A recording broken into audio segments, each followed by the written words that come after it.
By the end of this video, you're gonna know if you should get into HVAC or run the other way and never look back.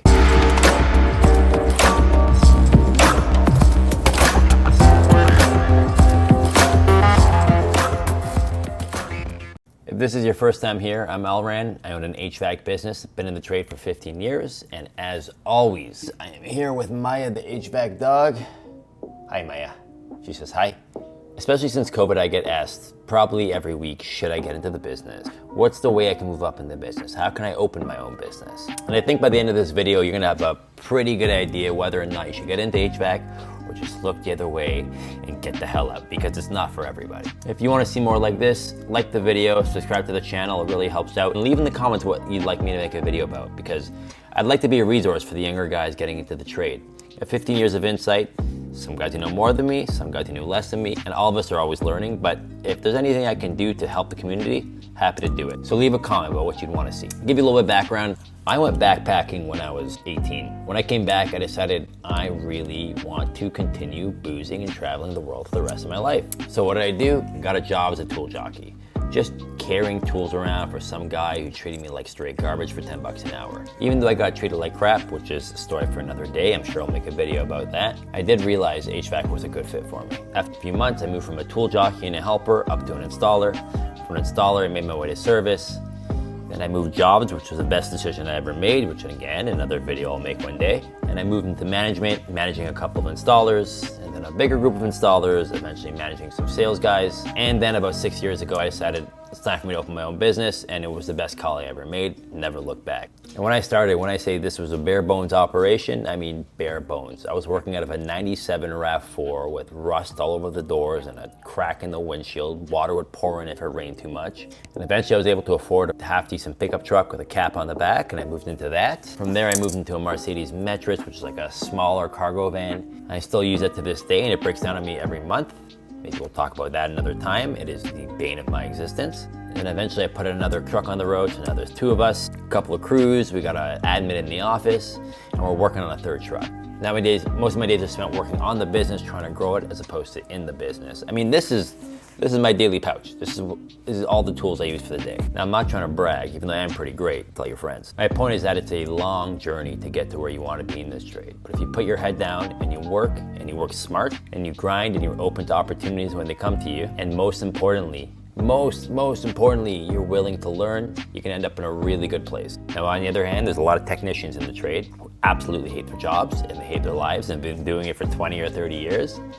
And they're miserable. So let's get started. Here are the 5 things for you to consider when getting into HVAC. Not necessarily good, not necessarily bad, and not necessarily in any particular order, but these are the 5 things I think you should consider before starting your career. Number 1, this is not a 9-to-5 job. You need to prepare yourself for a job life without a normal clock. Depending where you're based out of, we're based out of Toronto, so we have extreme temperatures in the summer, we have extreme temperatures in the winter.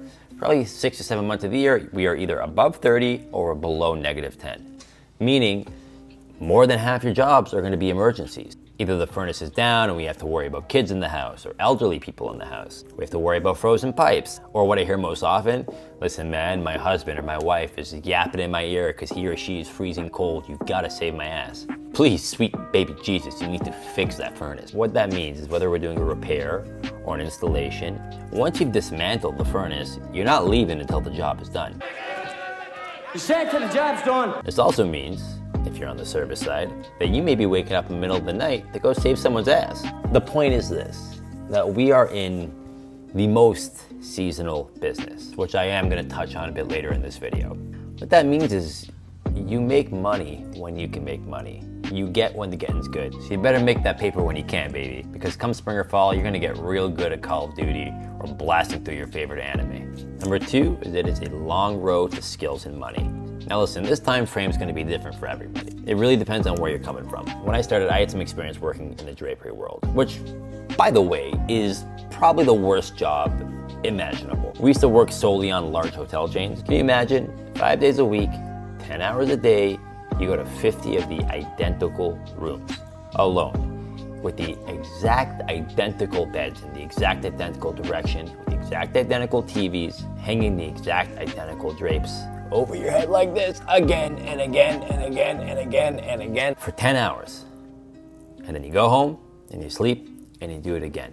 Believe me, that's the kind of job that makes your brain melt. And not in a fun way like mushrooms, in a really, really shitty way. Anyways, what that did give me is experience with drills and anchors and power tools and hand tools and how to act on a job site.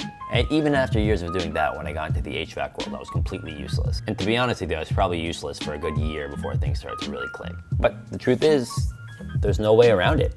You just have to put in the reps. You need to learn how to use your tools, how to organize yourself, how to complete every tiny part of an installation, from the piping to the electrical to the venting, with proficiency, so you can be left on the job site alone and know that you're gonna do everything to code without hurting anybody. And once you understand the basics of installations, if you want, you can start moving into service. Then you've got to become proficient with electrical. Do you know how to read a wiring diagram? Can you use your multimeter? Do you know what each component in the unit does? Do you know how to test it? Can you differentiate between a symptom and a cause, so you're doing the proper diagnostics, reducing callbacks? Do you know your codes? Do you know how to use your code book? Do you know the issues that each specific brand tends to have? Okay, you've got it all. Now you're ready to make a little extra bacon. You're gonna start doing a little bit of side work. Do you know how to put together a quote? Do you know how to deal with your taxes, your insurance, set your pricing? I'm not saying this to scare you. I'm actually saying it to excite you, because this is one of the rare fields where you always get to learn. And these skills are built over time, over years, not weeks or months.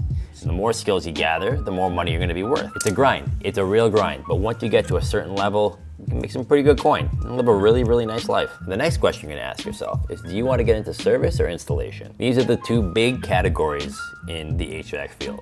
Now there's residential and commercial, boilers and furnaces, and there's all kinds of different categories. But the main thing is, are you a service tech or are you an installer? What I would say is this: service is tougher on the mind and installation is tougher on the body. And by no means is one better than the other, because just because you're good at one doesn't mean you'll be good at the other, and vice versa. Look, I like moving around throughout the day, going to different places, meeting different people, and I like doing puzzles. If this sounds like something you might be into, you're probably good for service. And make no mistake, diagnostics is exactly that. You're given pieces and you're there to solve the puzzle. Like, a customer is gonna look at you and tell you what they're experiencing, and you need to take their words and pick out the clues from those words and figure out exactly what's going on with the system. So a customer might say, you know, it's weird. During the day, it's kind of warm, and then it gets cold, and then it gets warm, and then once in a while, it'll just stay off all night, and then I have to go downstairs and reset the whole thing. So they don't really know what's going on with the system. All they know is what they feel. So we gotta take their words, extract the clues from those words, and use that to guide our inspection.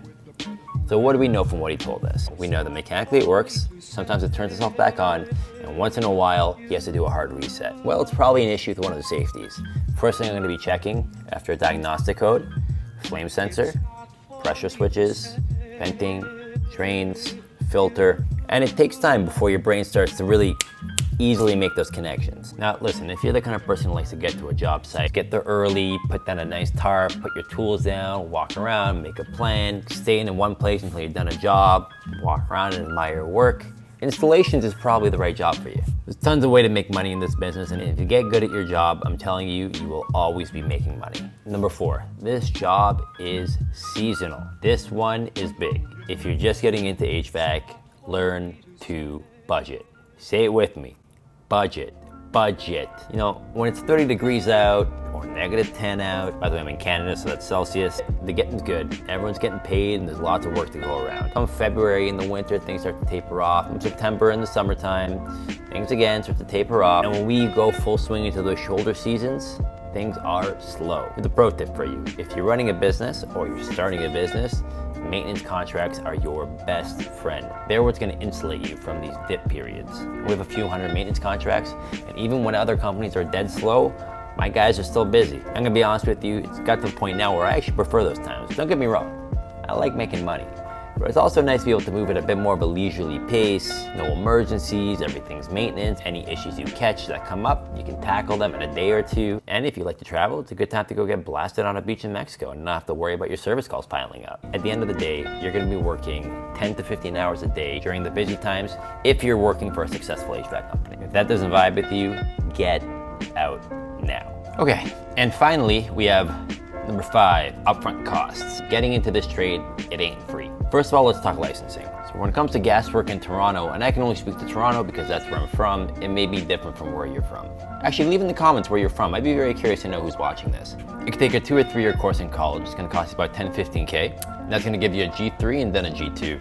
In Ontario, where I'm from, G3 is a learner's permit. A G3 essentially lets you do anything a G2 can do. The only difference is you have to be under non-direct supervision, meaning just a phone call away. G2 is fully licensed up to 400,000 BTU. The other option is for you to go to an expedited trade school. These trade schools, they get a pretty bad rap because you're doing everything in 9 months, but the reason you can do that is because you're doing co-op. 1 week in class, 1 week on the job. And I'm gonna be honest, even though they get a bad rap, the best techs I've ever had have come out of these trade schools, so I like them. That's also about 10K for a 9-month program. I'm definitely in the wrong business. I should be teaching this shit. So if you go that route, you're fully licensed for gas in under a year. Let's say you want to go all the way and you want to get your refrigeration apprenticeship, which I highly recommend if you can get someone to take you on as an apprentice. It took me like 3 years to find someone to take me on, but still, it was well worth the wait. That's going to be a 5-year program, 10,000 work hours, and 3 rounds of school. While you're at school, you're not working, so you're not getting a salary. Although the government does give you EI, which is employment insurance. So you get a few $100 a week just to kind of keep you afloat, but it's not real money for sure. And then once you're done with all your licensing at school, you still gotta buy your tools. You got your hand tools, you got your power tools, and if you're gonna get into refrigeration, you've got all your instruments. It can be thousands. The first thing I would buy coming out of school, get a good pouch and buy some quality tools. Don't buy this Mastercraft crap. Because first of all, they're gonna break and you're gonna hurt yourself. And buy yourself a good multimeter. Do not cheap out on your meter. I'm serious. This is the most important tool that you have. Use it for diagnostics, use it for testing, and use it for safety. And you're gonna use it every single day once you get to a certain level. So buy a good meter. Go with Hvac, go with UEI, whatever. Just don't buy one of these $15 meters from Canadian Tire because you're gonna pay for it down the road. I've had mine for 10 years and it still works the same way it did the day I got it. So that's all I got for you guys today. If you have any questions, leave them in the comments below. I'll go through all of them and answer them as best I can. If you stuck at the end of the video, good job. Like, subscribe, and let me know if there's anything else you want to see. Bye.